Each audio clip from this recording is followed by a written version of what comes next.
হ্যাঁ রে ভোলা, আমরা কি আর পাল্টাবো না? সেই সাদাসিধেই তো রয়ে গেলাম। ঠিক বলেছিস গবা, ভোলভালা সরল সাদাসিধাভাবে চলতে চলতে হিংসা মনোবৃত্তিটা কি জিনিস তাই বুঝলাম না। দুনিয়া কিন্তু আর আগের মতো নেই রে ভোলা।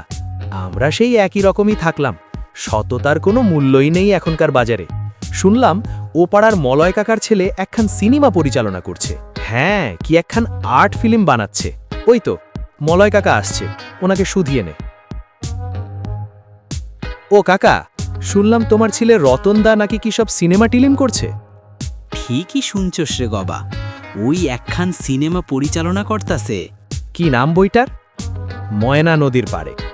বাহ, নামটাই তো কেমন মন ছুঁয়ে গেল কাকা। গল্পটা কিসের ওপর? গ্রাম আর মানুষের কথাই রে। নদীর ধারে যারা বাঁচে তাদের হাসি কান্না লড়াই স্বপ্ন সব। এখনকার দিনে এইসব সরল মানুষের গল্প কে আর দেখতে চায় কাকা? সেটাই তো রতনের জেদ।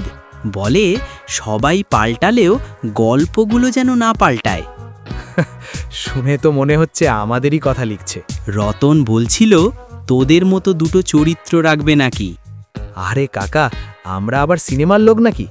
না রে, ও বলেছে এই সাদাসিধা মনটাই নাকি আসল হিরো। থাক না কাকা, সিনেমায় ঢুকলে আমাদের সাদাসিধা ভাবটাই নষ্ট হয়ে যাবে। তাহলে হয়তো সব কিছুর দাম নেই বলেই মনে হলেও কোথাও না কোথাও তো সেই সততার গর্ব থেকেই যায়। ঠিক তাই, ময়না নদীর পাড়ে যেমন নদী বয়ে চলে তেমনি মানুষও নীরবে কিন্তু নিজের মতো করে।